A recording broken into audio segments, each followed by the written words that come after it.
Welcome to Telangana వెలుగు. నేను మీ రాజు. ప్రస్తుతం మనతో పాటు ఎస్సీ ఎస్టీ మాజీ కమిషన్ సభ్యులు రాంబల్ నాయక్ గారు ఉన్నారు. సో ఫార్మా కంపెనీలో దాదాపుగా 300 మంది రైతులను అరెస్ట్ చేయడం అనేది జరిగింది. అక్కడ గిరిజనుల భూములు ఎక్కువగా కోల్పోయారంటూ కూడా రాంబల్ నాయక్ గారు చెప్తున్నారు. సో నమస్తే రాంబల్ నాయక్ గారు. సో ఏందండి అక్కడ టీఆర్ఎస్ చేశారని చెప్పేసి కాంగ్రెస్ నేతలు చెప్పేసి వీళ్ళు బీఆర్ఎస్ నేతలు సో ఒకరిపైన ఒకరు నెట్టుకుంటున్నారు. కాకపోతే అక్కడ తండావాసులు ఎక్కువగా లాస్ అవుతున్నారని చెప్పేసి మీరు చెప్పుకొస్తున్నారు. నిజంగా అక్కడ గిరిజనులు ఏమైనా లాస్ అవుతున్నారా? వారికి న్యాయం చేసే విధంగా కూడా వాళ్ళు అంటే ఎకరాకి ఇంత అని చెప్పేసి ఇస్తున్నాము అని చెప్పేసి కూడా అంటున్నారు. ఇది రాజకీయం చూసుకోవచ్చా, లేకపోతే నిజంగా తండావాసులు గిరిజన పుత్రులు లాస్ అవుతున్నారు అనుకోవచ్చా? నిజం చెప్పాలంటే ఇది పార్టీలకు సంబంధించిన ఇష్యూ కాదు, ఏం కాదు. ఇది అక్కడ లంబాడీలకు సంబంధించిన 6 తండాలకు సంబంధించిన లంబాడీలకు సంబంధించిన భూములు ఫార్మా కంపెనీకి ఇవ్వాలంటే ఇవ్వమని ఏకతాటిగా వాళ్ళందరూ మేము ఫార్మా కంపెనీలకు మేము భూములు ఇవ్వము, ఈ ఫార్మా కంపెనీ వెనక్కి తీసుకోండి అని రాష్ట్ర ప్రభుత్వానికి డిమాండ్ చేస్తున్నారు. గత 6 నెలల నుండి ఆ ప్రాంతానికి సంబంధించిన రైతులు అందరూ కలిసి రాష్ట్ర ముఖ్యమంత్రి గౌరవ రేవంత్ రెడ్డి గారు ఈ ప్రాంతానికి కొడంగల్ నియోజకవర్గానికి ఎమ్మెల్యే కావాలని మేము ఓట్లేసి గెలిపించినాము. ఎందుకంటే అంతకుముందే ఇక్కడ సర్వేలు నడుస్తున్నాయి కాబట్టి ఫార్మా కంపెనీ అని అంటారు కాబట్టి ఇవి చేయకూడదు, మేము ఎట్టి పరిస్థితుల్లో ఇక్కడ భూములు ఇచ్చేది లేదని చెప్పి వాళ్ళు ముఖ్యమంత్రి రేవంత్ రెడ్డి గారిని గెలిపిస్తే కొడంగల్ ఎమ్మెల్యేగా ఒక రాష్ట్ర ముఖ్యమంత్రిగా కావాలనే దురుద్దేశంతో ఆ ప్రాంతానికి సంబంధించిన లంబాడీల భూములు గుంజుకొని ఫార్మా కంపెనీల పేరు మీద తన చుట్టాలకు ఇవ్వాలని చెప్పి ఈరోజు పెద్ద కుట్ర జరుగుతున్నది. గత ఒక 15-20 రోజుల ముందే రోటిబండ తాండాలో ఒక పెద్ద గొడవ జరిగింది. అక్కడ స్థానిక తహసీల్దార్, ఇన్ఛార్జి తహసీల్దారు అటు పోతే కాంగ్రెస్ పార్టీ లీడర్లందరూ ఆడ కూర్చొని ఒక స్కూల్లో కూర్చొని వీళ్ళకి ఎవరికి సంబంధం లేకుండా తీర్మానం చేసి రాస్తే ఆ రోజే ఆ కాంగ్రెస్ నాయకుడిని ఆ రోజే చితకబాదిన సంగతి తెలుసు.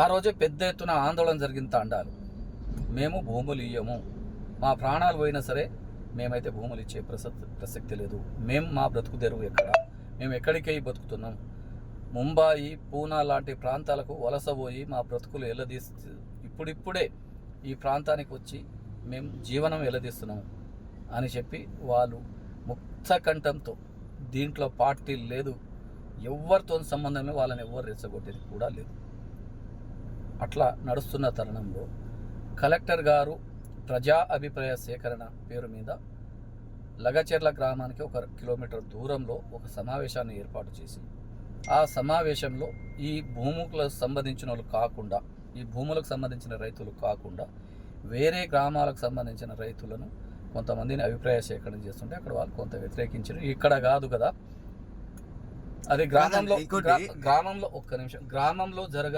గ్రామంలో అందరు ఉన్నారు, పబ్లిక్ ఉన్నారు, గ్రామంలో వాళ్ళు కూర్చున్నారు, గ్రామంలో దిద్దామని ఎవరో కొంతమంది అంటే అక్కడికి వచ్చింది. నిజంగా చెప్పాలంటే అలాంటి ఘటన జరగడం దురదృష్టకరం. అట్లాంటి దాన్ని మనం ప్రోత్సహించలేదు. అధికారులపై ఎవరు దాడి చేసినా అది దాడే కాబట్టి. కానీ దీని వెనుక ఉన్న కుట్ర ఏంది, అసలు ఎందుకు అట్లా జరుగుతుంది? ఇంతకుముందే పెద్ద ఎత్తున పోలీసుల సమక్షంలోనే పెద్ద ఎత్తున దాడి జరిగినప్పుడు, అక్కడ పెద్ద గలాట జరిగినప్పుడు ఒక కలెక్టరు, ఒక జాయింట్ కలెక్టరు, ఒక కాడా ఆఫీసరు అంటే కొడంగల్ డెవలప్మెంట్ ఆఫీసరు, తహసీల్దార్లు వీళ్ళు ఎలా వెళ్తారండి? ఎవడో ఒకడు కోనికిస్కా గొట్టంగాడు ఎవడో ఒకడు చెప్తే ఎట్లా వెళ్తారు? రైతులు వ్యతిరేకిస్తున్నారు, రైతులు కోపం మీద ఉన్నారు, వాళ్ళ భూములు పోతున్నాయని వాళ్ళ కడుపు మంట ఉన్నది. ఆ కడుపు మంట అర్థం చేసుకోవాలి కదా. అయినా సరే ఏదో గొడవ జరిగింది, కానీ కావాలని దురుద్దేశంతో కలెక్టర్ గారి మీద దాడి జరగలేదు. కలెక్టర్ గారు స్పష్టంగా చేశారు, కలెక్టర్ గారు వాళ్ళని సమజాయించరు, కలెక్టర్ గారు చెప్పేది వింటనే ఉన్నారు. కానీ పక్క నుండి ఎవడో ఒక ఆఫీసరు వాళ్ళను రెచ్చగొట్టే విధంగా మాట్లాడడం వల్ల అక్కడ గొడవ జరిగింది. కాబట్టి ఈ గొడవకు అక్కడ మా లంబాడీలకు చాలా సంబంధం లేదు. మా వాళ్ళు అమాయక ప్రజలు, వాళ్ళని తీసుకెళ్ళి ఈరోజు దేశద్రోహులకు ఏ విధంగా కేసులు పెడతారు? ఉగ్రవాదులకు ఏ విధంగా కేసులు పెడతారు, నక్సలైట్లకు ఏ విధంగా కేసులు పెడతారు, మా భూములు మాకు కావాలి, మా భూములు మీ ఫార్మా కంపెనీలకు ఇయ్యము అని అడిగినందుకు వాళ్ళపైన తీసుకుపోయి చిత్రహింసలకు గురి చేసి చిత్రహింసలకు గురి చేసి రాత్రి వందలాది మంది పోలీసులు తండాలపైన పడి మహిళలు అనకుండా, ముసలోళ్ళు అనకుండా, చిన్నపిల్లలు అనకుండా కొట్టి దాడులు చేసి తీసుకెళ్ళి చిత్రహింసలకు గురి చేస్తున్నారు. ఈ రోజుకు అక్కడ అన్ని తండాలు అష్టదిగ్బంధంలో ఉన్నాయి. ఈ రోజుకు పరిగి నుండి చూసుకుంటే కొడంగల్ వరకు ఇక్కడ ఏ చుట్టుపక్కల ప్రాంతాలకు చూస్తే అన్ని రోడ్లలో పోలీసులు, అక్కడ చేలలో కూడా పోలీసులు ఉన్నారు. ఒక్క పురుగు అటు ఓడానికి పోనీయకుండా రానియకుండా ఒకరొక్కరిని తీసుకొచ్చి రాత్రుల చిత్రహింసలు గురి చేస్తున్నారు. ఇక్కడ రాంబల్ గారు, ఇక్కడ చిన్న సందేహం ఏంటంటే ఫార్మసిటీ వస్తే డెఫినెట్గా వాళ్ళకు ఉద్యోగాలు వస్తాయి, వాళ్ళకంటే ఒక పేరు వస్తుంది. ఇప్పుడు మన అంటే షాద్నా నియోజకవర్గం చూసుకున్నా కూడా నాట్కో లాంటి ఫార్మా కంపెనీలు కూడా ఉన్నాయి, మీ నియోజకవర్గం కాబట్టి చెప్తున్నా. సో ఇక్కడ లేని ఇబ్బంది అక్కడికి ఎందుకు వచ్చినట్టు?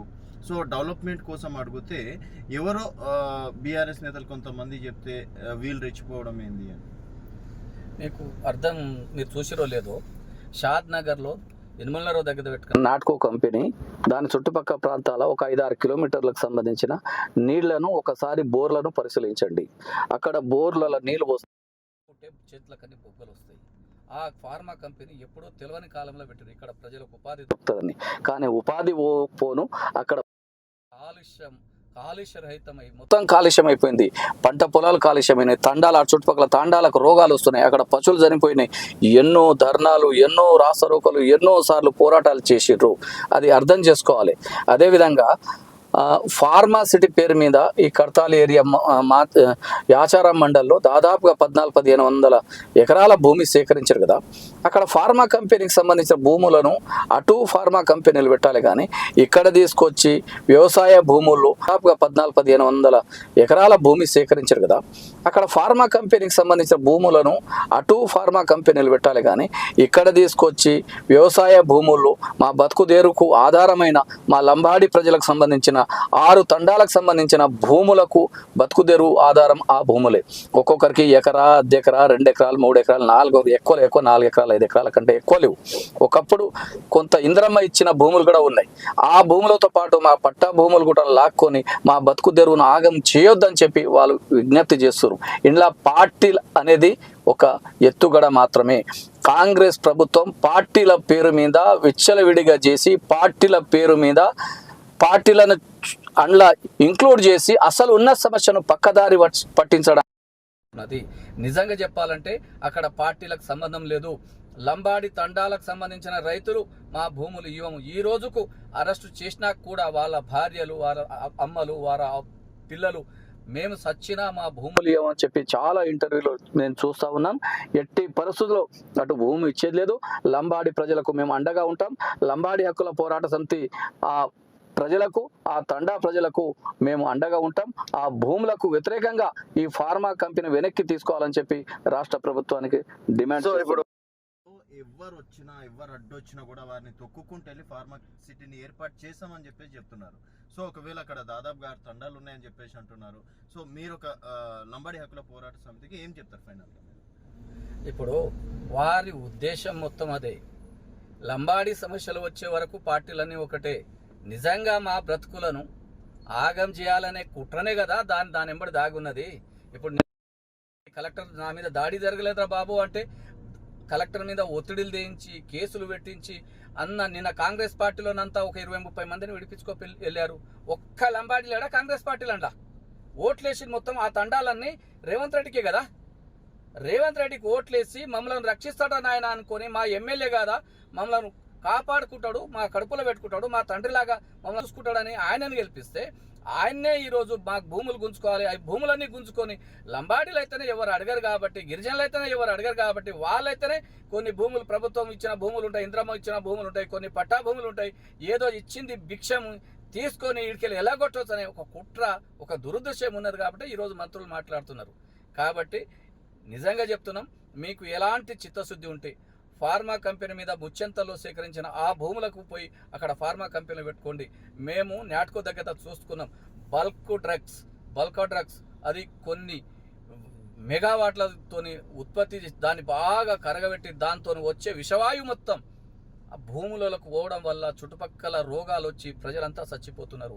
మీరు పటాన్ చెరువు చూడండి, ఇక్కడ ఫార్మా కంపెనీలు ఎక్కడెక్కడ ఉన్నాయో చూడండి, పోలేపల్లి సెజ్ చూడండి, ఇవన్నీ చాలా విపరీతమైన నష్టం జరుగుతున్నది. కాబట్టి ఏదైతే ఫార్మా సిటీకి సంబంధించిన ల్యాండ్లు ఉన్నాయి అక్కడ పెట్టుకోండి. ఆ ల్యాండ్లను సేకరించే ల్యాండ్లను పక్కన విడిచిపెట్టి దాంట్లోనేమో రియల్ ఎస్టేట్ వ్యాపారాలు చేస్తారు. ఇప్పుడు మా లంబాడీల భూములపైన రేవంత్ రెడ్డి సర్కార్ కన్నుబడ్డది.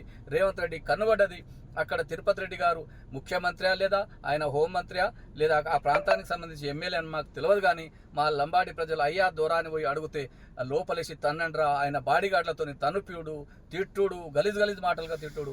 నిన్న పోలీసులు లంబాడీలు అయితేనే ఎవరు అడగరు కాబట్టి, గిరిజనులు అయితేనే ఎవరు అడగరు కాబట్టి వాళ్ళైతేనే కొన్ని భూములు ప్రభుత్వం ఇచ్చిన భూములు ఉంటాయి, ఇంద్రమ్మ ఇచ్చిన భూములు ఉంటాయి, కొన్ని పట్టా భూములు ఉంటాయి. ఏదో ఇచ్చింది భిక్షం తీసుకొని ఇడికెళ్ళి ఎలా కొట్టవచ్చు అనే ఒక కుట్ర, ఒక దురుద్దేశం ఉన్నది కాబట్టి ఈరోజు మంత్రులు మాట్లాడుతున్నారు.